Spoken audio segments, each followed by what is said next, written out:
Good morning, everyone. Today we're checking out a brand new video from Popcross Studios of turning sea creatures into Biunites. Welcome to the Book of Biunites, Episode 6. Let's hop in and see what aquatic creature is reeled in today.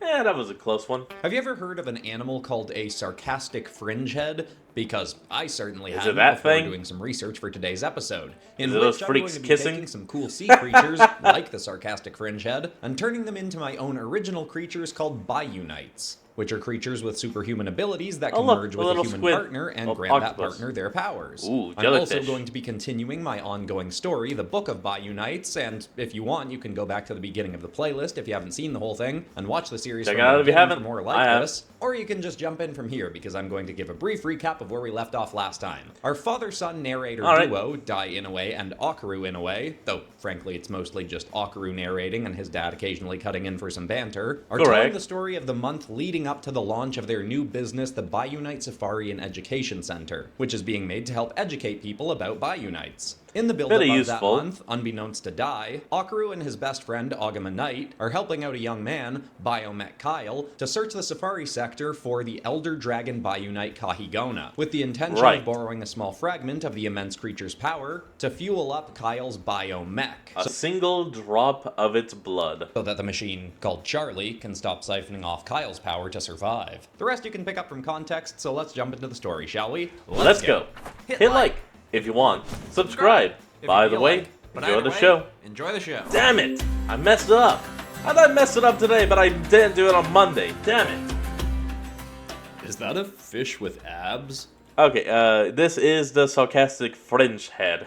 That was the first thing Kyle asked when we saw Hunakia, the shrieking fish Biunite, and Jellymaku, the shrieking fish Biunite. My god. the immortal jellyfish Biunite, fighting on the riverbank. 10 days after I'd talked to Kyle one-on-one. Is that a fish with abs? Oh my god. In this cave, we'd moved on from searching the Kolosect region for Kahigona. We didn't really have a lead anymore. Charlie hadn't sensed any massive power spikes, so we were just kind of looking wherever. We'd gone through the Hamau caves that stretched through a bunch of the area under the safari sector and found nothing. At this point, we were going through the area around Lake Maluhia and the river running up to it. I got some slight hints that Kyle was getting anxious or frustrated or something, but honestly, he seemed like he was keeping it together really well. I figured Charlie was eating up more of his power than he wanted to let on, but he didn't say anything. And what was the plan if the safari sector opened and he was still searching the ground? It does have abs. That's why I thought he'd be more anxious. The day of the opening was almost here. Once the safari tour started coming through, it'd be a lot harder to stay hidden. Part of me wanted to tell him that he'd have to go, because we couldn't risk any Biunites acting up when the tours started coming through. Ooh, I like the shell. But I just wanted to think we'd have found Kahigona before we opened. Plus, I was really set on helping him then. Charlie had started acting less and less sketchy, and after that heart-to-heart Kyle and I had about his sister Vicky abandoning him, I was really determined to make sure Charlie could stick with him. Even though something in my gut was still feeling off. I'd stuffed that feeling way down, even more since that night in the cave. Oh, come on, man. No, you learned from Augie. You trust your gut. If your gut is telling you something, listen to it. But every now and then, it still came up again, like that day on the riverbank. And what was that you were saying about Hunakia and Jellymakule? Not to derail the story, but those are two Biunites. Actually, one question. I don't remember if I asked before in a previous video, but how is he coming up with the names for all the Biunites? Does he have a site that helps him generate them? Or does he just write down some names and eventually pick one? That I personally find quite entertaining. Alright, so we were searching along the riverbank and we came across Hunakia, who was just shrieking away, as it does, but we didn't know why. Hunakia is like barely a Biunite. I mean, he is a Biunite, but as far as we can tell, his only power is to flap open his big mouth really wide and yell these sonic shrieks, but they're not even that powerful. Like, if Hunakia yelled at you at point blank range, your ears might hurt a bit and maybe you'd feel the pulse of its sonic attack, but it's really barely anything. It basically just sounds like it's whining and complaining like, "Hey, stop, hey!" Seriously, its shrieks kind of sound like those words. Akaru is quite correct, though its bite can be quite ferocious if you get too close to its home, Yeah, what which about is the a bite? 3-foot tall shell almost perpetually attached to it. The only time someone has ever bonded with this Biunite, so far as we know, was a man named Vanis Tyrell. He used a bond band to pair with the Vanis. creature and would merge with Hunakia simply to shift his stomach and torso into the lime green abdominal muscles similar to that of the Biunite to make Oh, himself weak look sauce. incredibly fit and flashy. He then modeled using that physique before parting with the Biunite. He was eventually berated enough online for using a bond band after public opinion turned against the devices, so it was no longer worth keeping the creature as his companion. Frankly, So I they just am released it. somewhat surprised they were not a genuine match. They seem to have similar demeanors. I can't tell if that's an insult to Vanis or Hunakia. It is not a particularly flattering statement for either of them. It's a Pokédex Yeah, dos. true. Anyway, we realized pretty quick what was happening when we saw this glowing blue and pink light coming from the water. Two goopy hands popped out and started waving around Hunakia, tapping at his home and at his head, then darting away before he could bite them. Oh. Soon enough, the immortal jellyfish Biunite, Jelly Makule, jumps out of the water and Oh, starts Jelly. hovering in the air above Hunakia, taunting him and messing with him. You wouldn't know it from looking at her, but Jelly Makule will pick a fight with any other Biunite whenever she gets a chance. A lot of Biunites do enjoy fighting, whether for play or to get stronger, sometimes to assert their territory to other Biunites, but they very rarely fight to the death in the wild. Jelly Makule, on the other hand, will absolutely fight to the death because, immortal jellyfish. Immortality, yeah. The creature has died a reported 10 times in her existence thus far, and likely has died and been reborn many more times than that, unrecorded. She is clearly well aware of her immortality and seems to enjoy using it to annoy as many other Biunites as possible. If I actually remember the species of jellyfish that can do that, I believe it's the box jellyfish. It's where if it's heavily damaged or undergoes any kind of stress of some kind, it would revert to a juvenile state. Downside, it completely erases everything. So, brain cells become muscle, muscle becomes brain, so on and so on. Making her a particularly unfortunate So, yeah, if you're a human, you don't want that kind of regeneration. You do not want that kind of immortality. competitor for the easily irritated Hunakia.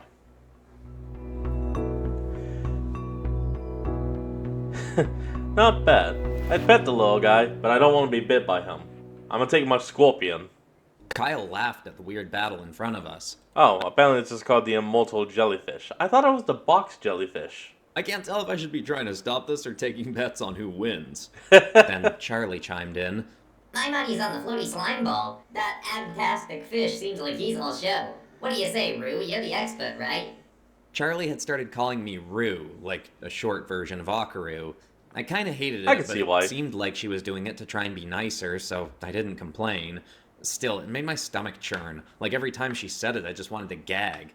I liked the nickname Kyle had given me a lot better, the Biunite Whisperer.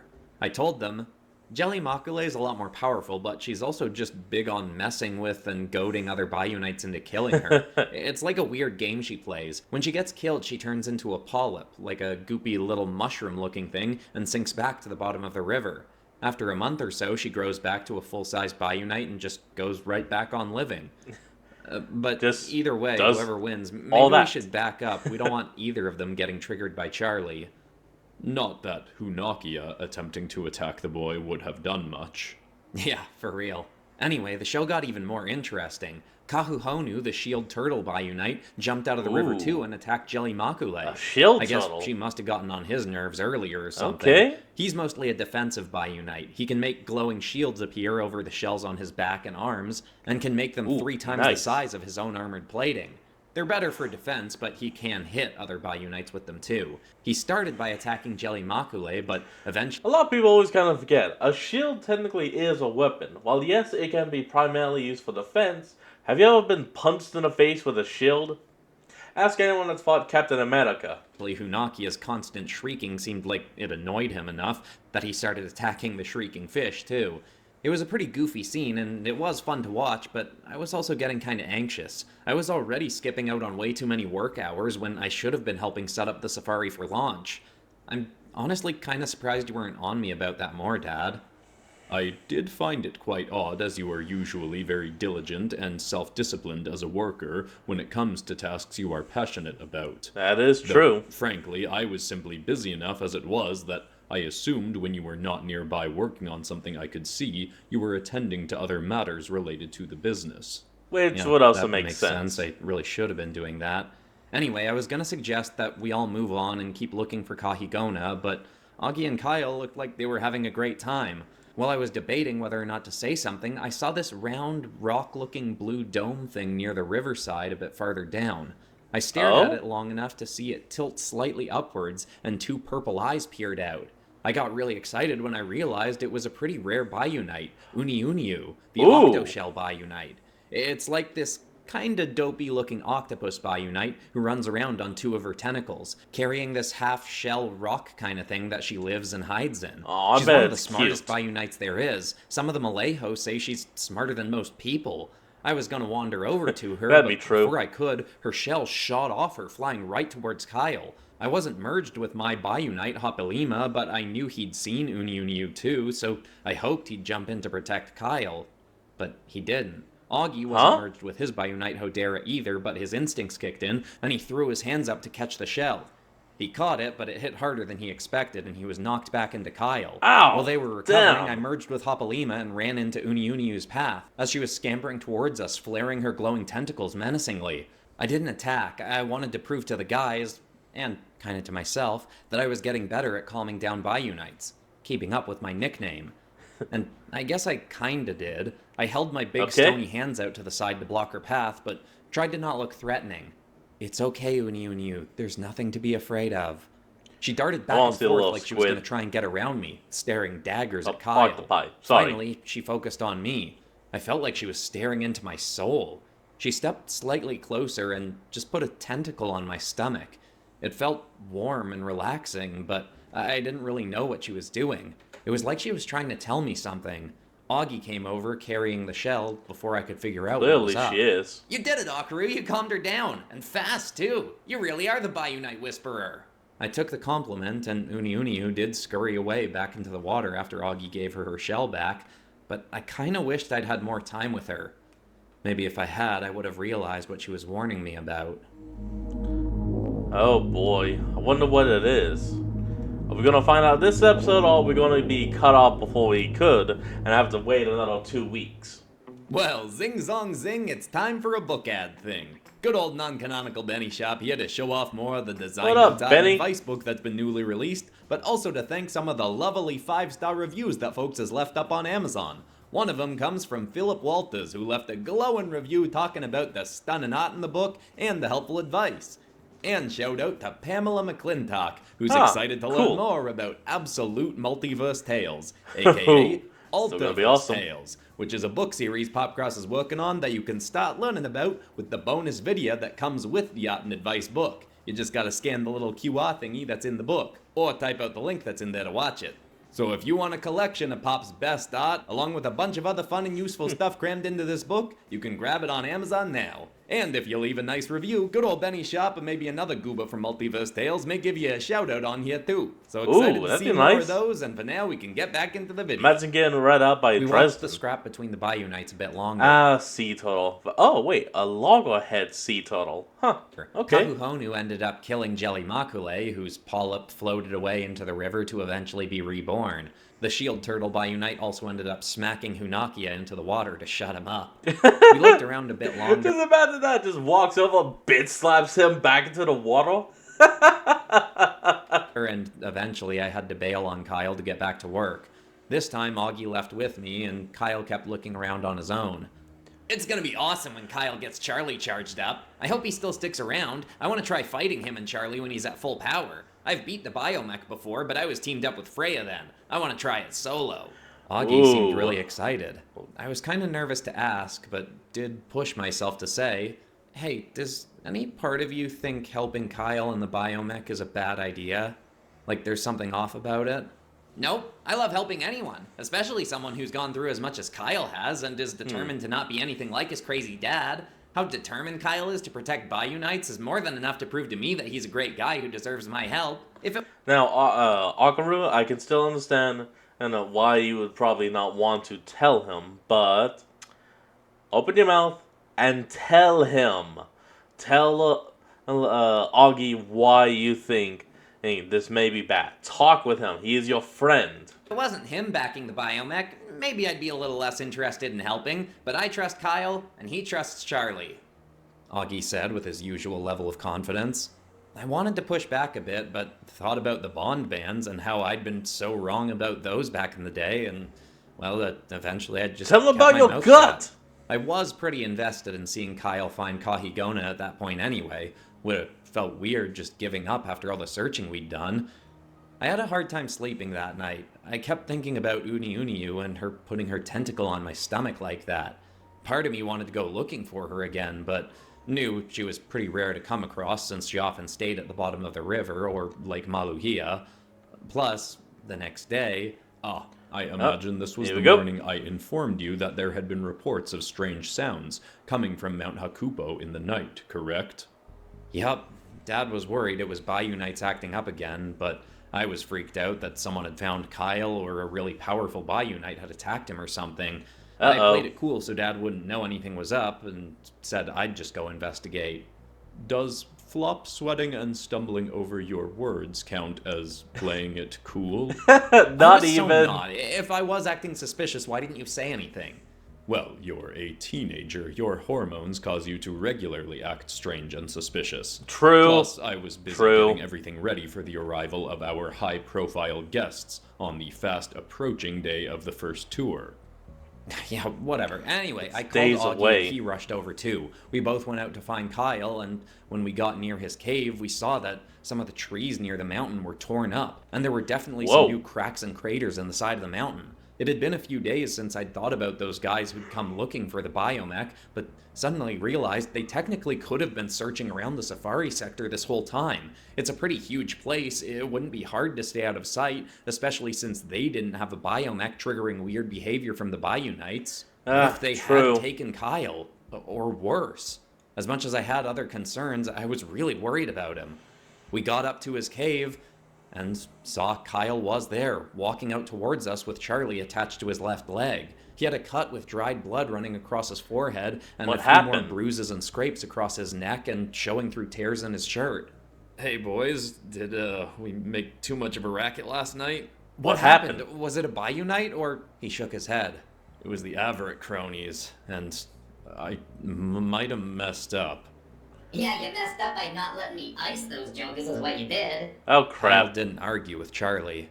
I don't know what I should have done. All I knew is I wanted to protect the safari sector, but also wanted to protect Charlie. Whatever you did, I'm sure you did your best, Augie said with confidence. So, what happened? He sighed. Now they found It out. might be easier if I showed you. Charlie? Charlie started projecting a scene onto the wall from her perspective. It showed Kyle running up to the cave mouth with her attached to his arm. He peeked over the edge and saw the two guys and their Biunites holding some kind of device. Maybe something that helped track down the biomech. It was kind of unclear. Before the video went on, have Augie something. interrupted. Why is the video so bad? Aren't you like a crazy high-tech supercomputer, Charlie? Why No is your problem. camera potato quality? Hey, cut me a break here. I was passively recording this from a few different lenses and mics. I'm reconstructing it the best I can. The faces Okay, and voices fair were enough, pretty fair enough. distorted, and it kind of cut in and out a few times, but it was good enough to get the idea. Kyle explained what happened if something cut out for too long. Basically, the story he showed and told was that the Averitt guys spotted him and called to him to get out of the cave. Kyle knew that if they came up to get him in the cave, there'd be less room to move and fight. I said, Which "Or would be run," trouble. but he said pretty determinedly, there was no way I was running from those guys. I knew me and Charlie had the power to take them. The first guy said, Give us back the biomech, we'll let you walk away and pretend this never happened. his voice was a bit distorted, but it definitely sounded like the friendlier of the two guys I'd talked to back at the Safari Center Definitely. gates 10 days earlier. Kyle told them, You guys remember how, with this thing, Bobby Blunt took on 4 of the world's greatest fighters at once, right?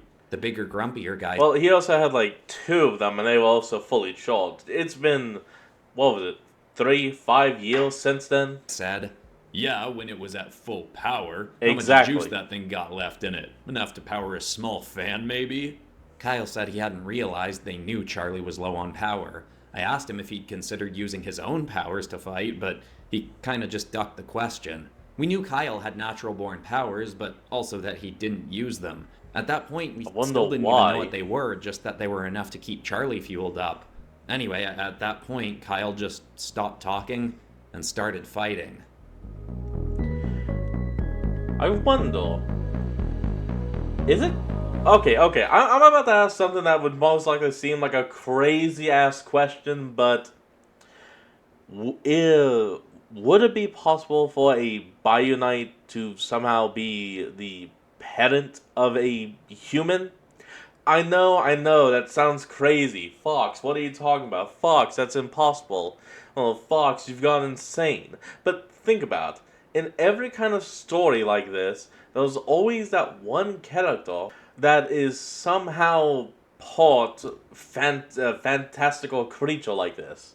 So, while it's a very slim chance, maybe even less than 1%, it would still be a possibility. I mean, we don't know Mikhail's mother. We only know his father, which is a human, an evil human. So I'm just asking. I'm just putting it out there. We don't know. Let's check out the last one. This time, one of the the Averett octopus. guys was merged with his Biunite, Ushkapekwe. He was the bigger of the two and had his back and head altered by Ushkapekwe's armored pedals. He threw his hand forward, sending the Biunite's spinning plates towards Kyle.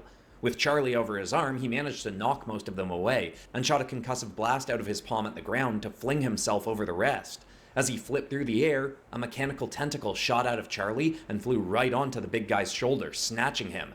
As Kyle landed, he flung Good the grab. tentacle up and hurled the guy into a tree, cracking the bark with the guy's back.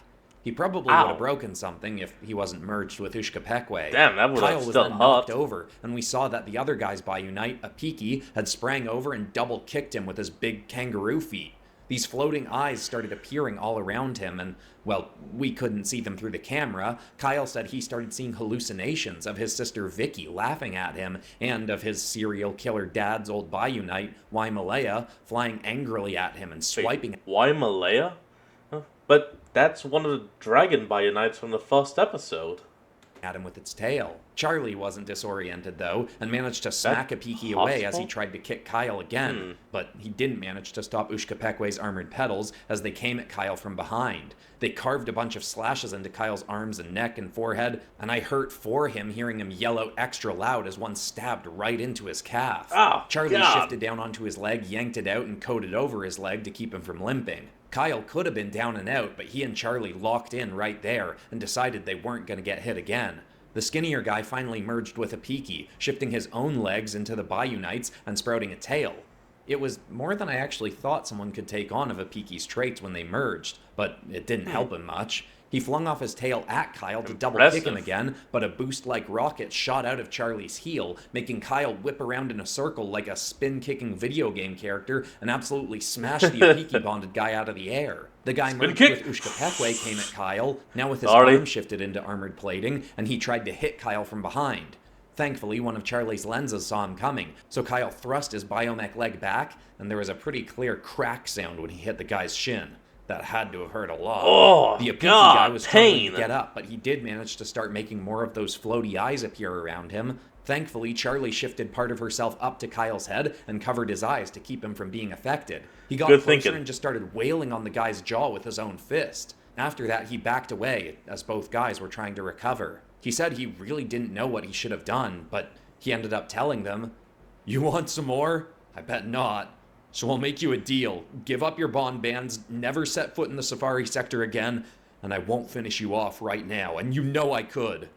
The guys were Good thinking. obviously hesitant. Good I thinking. mean, it was kind of hard to read their expressions through the glitching video, but that seemed like that was the case. So Kyle sprang closer to the Apiki guy and kicked him in the stomach with Charlie, hard enough to knock him off his feet, flying back and rolling into the woods. Ow! After damn that, it. they finally did agree. They unmerged from their Biunites, took off their bond bands, stomped on them, then just ran off.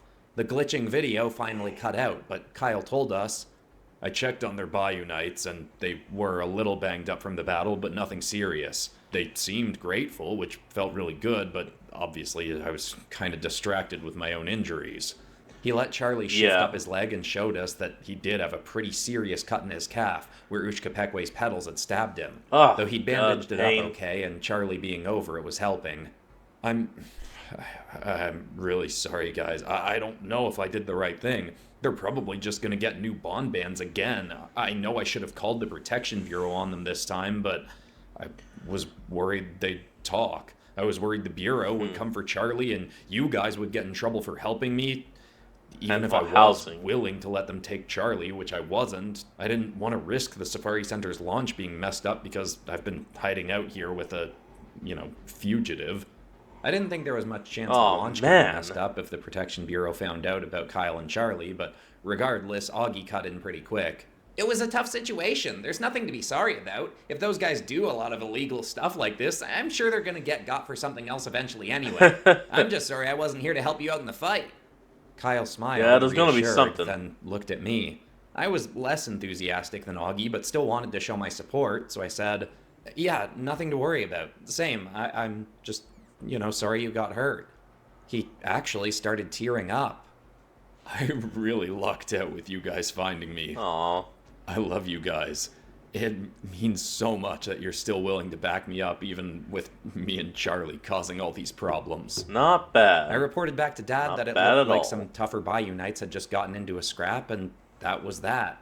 Kyle was going to take a day off to recover, but we told him that we'd meet up with him the next day to start searching around the top of Mount Kupo, which was a dangerous place to explore. The safari wasn't even going to take people up there, but we did know that it was home to some really powerful Biunites. Though we had no way of knowing just how dangerous of a situation we'd be putting ourselves in that day. Oh god. Well, I guess we're gonna have to find out what's at the top of that mountain next time. Unya? Is that I how think this is going to be called? the first time one of my long-running series ends earlier than I'd originally anticipated, because I think this will be wrapped up in 3 more episodes, though I have been wrong before. Anyway, besides that, that's all for today, except of course for ending this video on some kind of positive or inspiring note. And the thought I want to leave people with today is a really great quote I heard this week by a woman named Liv Norman, who said, "The bad news is, nobody is coming to save you. But the good news is, nobody is coming to stop you either. So conjure up a little audacity and joy and go after the things that you want in life." That is a very good one. It's a bad thing that no one's coming to save you, because once you learn to save yourself, you realize how much more powerful you are than you've been believing for most of your life. But that's beside the point. I still think it's a really great quote. Anyway, I hope it's inspiring. I love you all, and I'll see you all in the next video on Monday. Alright, everyone, that's going to be the end of today's video, and I hope you all enjoyed it. Remember to like, comment, and subscribe for more. Link to the original will be in the description below, and I'll see all of you next time when we flick back on. Till then, this is Fox, signing out. Peace.